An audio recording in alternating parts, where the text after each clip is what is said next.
민관정이 국회에 모여 민간 전용 활주로 신설에 한 목소리를 냈습니다. 현재 청주공항의 활주로는 한계 상태라며 7차 공항 개발 계획에 활주로 건설안 반영을 촉구했습니다. 미국의 무차별 관세 부과 확대로 충북 수출 기업에 타격이 우려되고 있습니다. 충북 수출 1위 품목인 반도체와 의약품까지 관세 부과를 예고해 대응책 마련이 시급해졌습니다. 청주시가 수소의 생산과 안전 등 수소 인프라 구축에 속도를 내고 있습니다. 하루 최대 4톤의 수소를 얻을 수 있는 생산기지 2곳을 구축해 전국 최저가로 공급하겠다는 계획입니다. 천원의 힘 희망 캠페인으로 입이 잘 벌어지지 않는 희귀병을 앓고 있는 지민이에게 희망을 전달하려 합니다. 발달이 더디고 지적장애까지 의심되지만 검사비조차 마련하지 못하고 있는 상황입니다. 여러분 안녕하십니까. CJB 8시 뉴스 시작합니다. 지난해 청주공항의 이용객은 458만 명으로 이 추세라면 곧 연간 600만 명 시대가 열릴 것으로 예상됩니다. 하지만 청주공항의 인프라는 초라하기만 한데요. 두 개의 공항 활주로는 짧고 그나마 하나는 군 전용입니다. 오늘 국회에서 열린 토론회에서는 여야를 가리지 않고 청주공항에 민간 항공기 전용 활주로가 신설돼야 한다고 목소리를 높였습니다. 박원 기자가 취재했습니다. 충청권 국회의원과 김영환 지사, 그리고 청주공항 민관정 공동위원회가 국회에 모였습니다. 청주공항의 민간 항공기 전용 활주로 건설을 촉구하기 위해서입니다. 이제 500만에 육박하고 있습니다만은 1000만 이용객 시대가 멀지 않았다. 근데 그에 비해서 그 활주로가 문제입니다, 우선은. 현재 정부는 7차 공항 개발 종합 계획을 수립하고 있습니다. 이때 활주로 신설안을 포함시켜야 한다는 게 충청권의 요구 사항입니다. 지금 당장 활주로 건설이 진행돼도 10년 가까이 걸리는 만큼 국가가 직접 나서든 아니면 민자로 개발할 수 있는 길을 열어주는 빠른 결정이 필요하다는 겁니다. 자체 용역을 벌이고 있는 충청북도는 다음 달 결과가 나오면 국토교통부에 제출할 예정입니다. 이 자료를 토대로 정부의 7차 공항 개발 종합계획에 활주로 건설안 반영을 촉구하면서 만일에 대비해 청주공항 특별법을 제정하는 투트랙 전략을 세웠습니다. 이 편의성 때문에, 접근성 때문에 폭발적인 그런 경제성 내지는 공항의 그런 전망을 갖고 있습니다. 이것을 늘려주는 것은 국가가 해야 되는 책무라고 생각합니다. 그동안 청주공항 활주로 신설 요구는 끊임없이 제기되었습니다. 현재 활주로 길이는 2,744m로 중대형 항공기의 이착륙이 제한적입니다. 게다가 두 개의 활주로 가운데 하나는 군 전용, 남은 한 개는 반씩 나눴습니다. 심지어 폭설이 내릴 때마다 공군의 활주로 폐쇄 결정으로 무더기 결항 사태가 빚어지기도 합니다. 현재 있는 활주로로는 완전히 이제 한계치에 이제 다다랐기 때문에 추가적으로 활주로를 놓아야만이 이제 2천만 명 정도 이렇게 올라갈 수 있는. 10년 전 2개국 10개 노선을 운항했던 청주공항은 지난해 베트남, 태국, 중국, 일본 등 8개국 26개 노선으로 크게 늘어났습니다. 연간 이용객은 곧 600만 명 시대를 앞두고 있습니다. 국회에서는 전문가의 토론회도 진행됐는데요. 참석한 이들은 왜 청주공항에 민간 전용 활주로가 필요한지 여러 이유를 짚어가며 활주로 건설이 필수적이라는 의견을 다시 한번 도출했습니다. CJB 박원입니다. 트럼프발 무차별 관세 폭탄으로 충북 수출 기업도 적잖은 타격이 우려되고 있습니다. 철강과 알루미늄에 이어 충북 수출 1위 품목인 반도체도 25% 이상 관세를 물리겠다고 정조준했기 때문인데요. 충북 경제계는 예의주시하며 촉각을 곤두세우고 있습니다. 최현석 기자입니다. 미국 우선주의를 기치로 무차별 관세 부과가 확대되고 있습니다. 철강과 알루미늄에 이어 자동차, 반도체, 의약품도 정조준했기 때문입니다. 특히 반도체도 25% 이상 관세를 물리겠다고 천명하면서 충북 수출에 빨간불이 켜졌습니다. 충북의 지난해 전체 수출에서 반도체가 차지하는 비중은 무려 43.5%. 사실상 반도체가 충북 수출을 견인했다고 해도 과언은 아닙니다. 당장 미국으로의 반도체 수출 비중은 5% 정도지만 그 영향은 간과할 수 없습니다. 더욱이 미국이 대중국 반도체 수출 통제를 예고하면서 더 큰 타격이 불가피해졌습니다. 지난해 중국으로의 반도체 수출은 무려 37억 달러에 달하기 때문입니다. 반도체 장비 수출 통제를 좀 하다 보면은 아무래도 그 물량에 대해서는 우리 중국 기업의 그 중국 그 수출 물량에 대해서는 좀 영향이 있을 수밖에 없고요. 반도체에 이어 충북 수출 2위 품목인 2차 전지도 문제입니다. 가뜩이나 전기차 수요 둔화로 어려운 가운데 보조금 축소를 주장하는 만큼 수출과 수익성 악화가 우려됩니다. 최소 25% 관세 부과를 예고한 의약품도 미국 수출이 가장 많은 만큼 전 방위적인 영향권에 들게 됐습니다. 이번 트럼프발 관세 전쟁을 계기로 해서 우리 충북 무역이 품목뿐만이 아니라 수출 국가 다변화 전략을 위해서 고심해야 할 것이라고 생각합니다. 일부에선 오히려 기회가 될 수 있다는 해석도 있지만 충북의 수출 기업이 3,700여 개에 이르는 만큼 면밀한 준비와 전략이 필요합니다. CJB 최연석입니다. 충북경제자유구역청이 청주국제공항 인근 에어로폴리스 2지구에 대한 산업시설 용지를 분양합니다. 항공부품과 방산사업 업종을 대상으로 한 이번 분양은 23만 9천여 제곱미터 모두 19필지로 분양가는 3.3제곱미터당 약 129만 원으로 책정됐습니다. 충북경제자유구역청은 에어로폴리스 2지구의 경우 인근 산업단지보다 10%가량 저렴하게 분양가가 책정됐다고 밝혔습니다. 청주시는 수소의 생산과 안전 등 수소 인프라 구축에 속도를 내고 있습니다. 내년부터는 수소를 직접 생산해 시민들에게 충분한 수소를 공급하겠다는 계획인데요. 충주시와 함께 전국에서 가장 값싸게 수소를 이용할 수 있을 것으로 보입니다. 장원석 기자입니다. 청주시 강내면에 들어설 탄소 포집형 수소 생산기지 부지입니다. 하루 평균 3톤의 수소를 만들 수 있는 생산시설은 내년 초 시범 가동을 목표로 기초 공사가 진행 중입니다. 청주시는 신대동 공공하수처리시설 인근에도 바이오가스를 활용해 하루 평균 0.5톤의 수소를 만들 수 있는 생산기지를 구축합니다. 청주시에서 두 곳의 수소 생산기지가 가동을 시작하면 하루 평균 최고 4톤의 수소를 얻을 수 있습니다. 내년 버스와 승용차 등 청주시 수소 차량 운행 대수는 1,800대 규모로 추산됩니다. 하루 평균 4톤의 수소를 생산할 경우 수소 승용차 1,000대를 충전할 수 있어 청주 지역 공급량으로는 충분할 것으로 보입니다. 현재 수소 1kg의 전국 평균 가격은 1,200원 선입니다. 청주시는 운송 비용 절감 등으로 전국 평균보다 최고 20% 싼 1kg당 8,000원대의 전국 최저가로 공급할 방침입니다.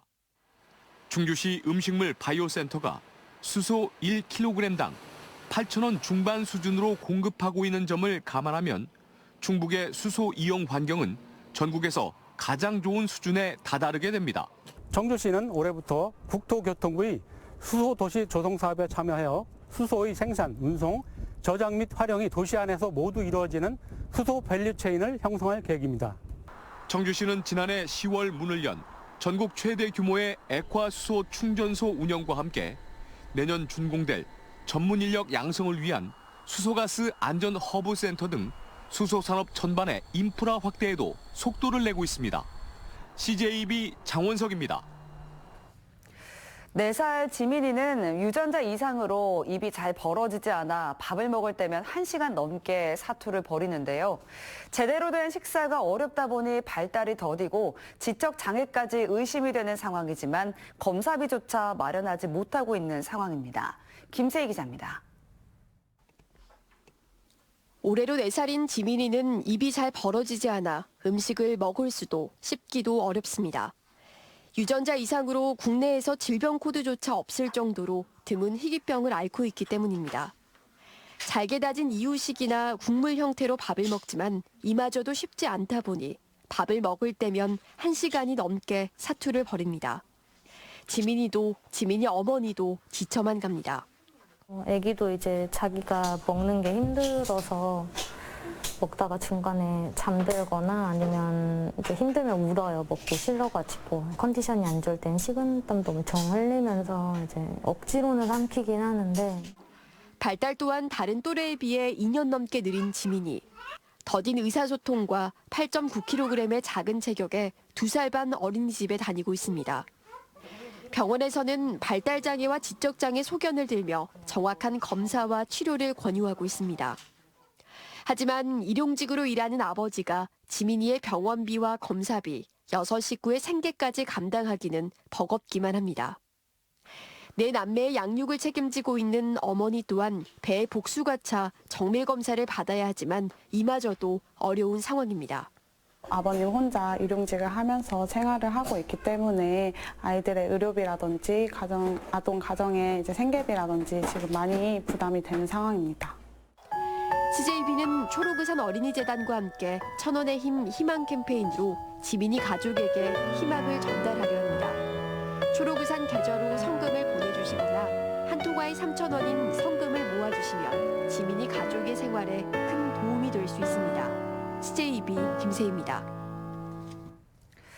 청주시의회 경제문화위원회는 오늘 임시회를 열고 충북 청주FC의 운영자금 지원 규모를 기존 연간 20억 원에서 30억 원으로 늘렸습니다.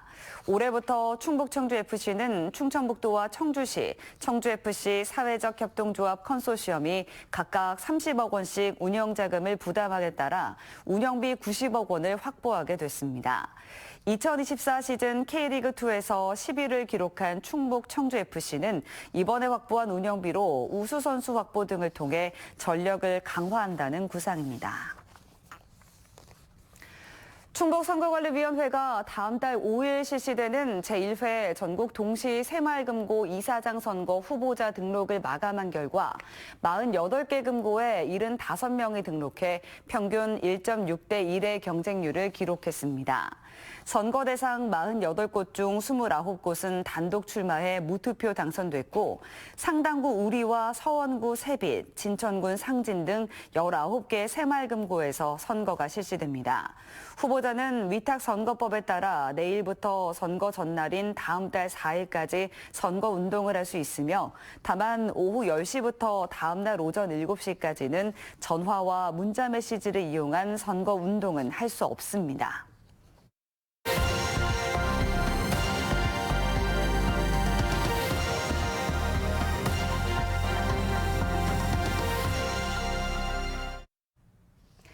경상남도가 급격한 인구 감소로 소멸 위기에 처한 남해안을 살리기 위해 보물 같은 관광 자원을 가진 섬들을 적극 활용하기로 했습니다. 섬마다 차별화된 테마 콘텐츠를 집중 개발하는 특화 섬 조성 사업에 본격 착수했습니다. KNN 박명선 기자가 취재했습니다.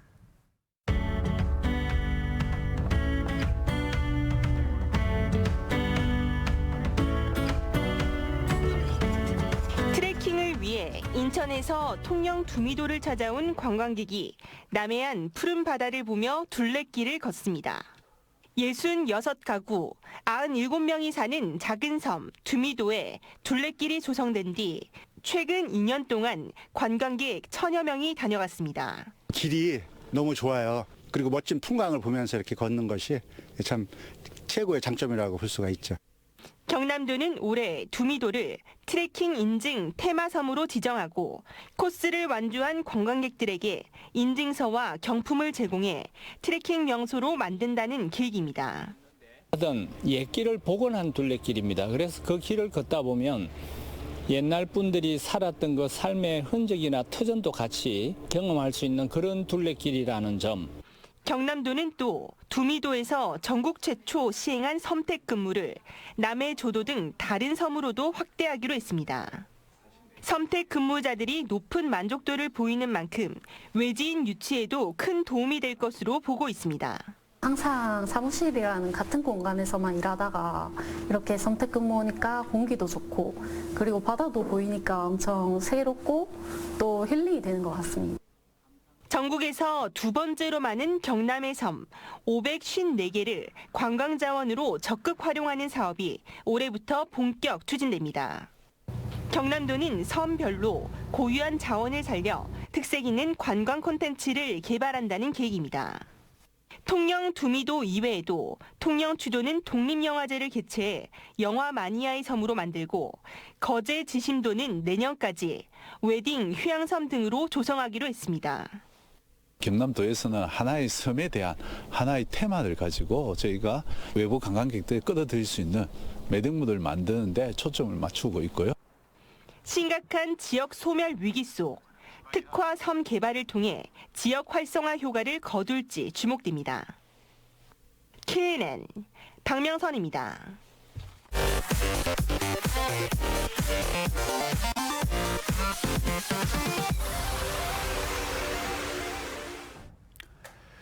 의대 증원에 따른 의정 갈등 장기화로 충북대학교 병원이 지난해 400억 원이 넘는 적자를 낸 것으로 나타났습니다. 국회 보건복지위원회 소속 김선민 의원이 전국 11개 국립대 병원에서 제출받은 자료에 따르면 충북대 병원의 지난해 손실액은 418억 6,200만 원입니다. 이는 의정 갈등 이전인 2023년 손실액 46억 3천만 원과 견줘보면 9배 늘어난 금액입니다. 대한건설협회 충북도회가 최근 도내 회원사를 대상으로 지난해 실적을 접수한 결과 전년보다 저조한 것으로 나타났습니다. 충북도회에 따르면 지난해 충북 지역 건설사들의 기성액은 3조 9,169억 원으로 전년보다 6.7%인 2,796억 원이 감소했습니다. 한편 지난해 도내 실적 1위 건설사는 대흥건설로 나타났으며 다음은 대원, 인종합건설, 원건설 등의 순입니다. 지난 여름 폭염에 따른 작황 부진으로 딸기 농가가 어려움을 겪고 있다는 CJB의 보도와 관련해 이범석 청주시장이 청원생명딸기 공동선별장을 방문해 고충 사항을 들었습니다. 이 자리에서 이 시장은 65헥타르 85개 청원생명딸기 농가에 대해 생산 자재와 수정 벌 지원을 약속했습니다. 또 유통비용 절감과 판로 개척을 위해 포장재와 물류비 등도 지원하겠다고 밝혔습니다. 음성군이 3년 연속 장애인 평생학습 도시에 선정됐습니다. 올해 국비 4천만 원을 확보한 음성군은 관내 평생학습 네트워크를 구축하고 장애 유형별 평생학습 프로그램을 추진할 계획입니다. 올해 사업은 장애인의 삶의 질 향상과 지역사회 통합을 목표로 총 7개 분야 16개 세부 사업이 진행됩니다. 귀순 의사를 밝힌 북한 어민을 강제로 북송한 혐의로 기소된 노영민 전 대통령 비서실장 등이 1심에서 선고유예를 받았습니다. 서울중앙지법은 오늘 직권남용 혐의 등을 받는 노영민 전 대통령 비서실장에게 징역 6개월의 선고를 유예했습니다. 선고유예란 1년 이하 징역형 등이 선고된 비교적 가벼운 범죄에 대해 일정 기간 선고를 미루고 유예일 이후 2년이 지나면 사실상 없던 일로 해주는 판결입니다. 노 전 실장 등은 지난 2019년 11월 탈북 어민 2명이 귀순 의사를 밝혔는데도 강제로 북한에 돌려보내도록 관계기관 공무원들에게 의무 없는 일을 하게 한 혐의 등으로 기소됐습니다.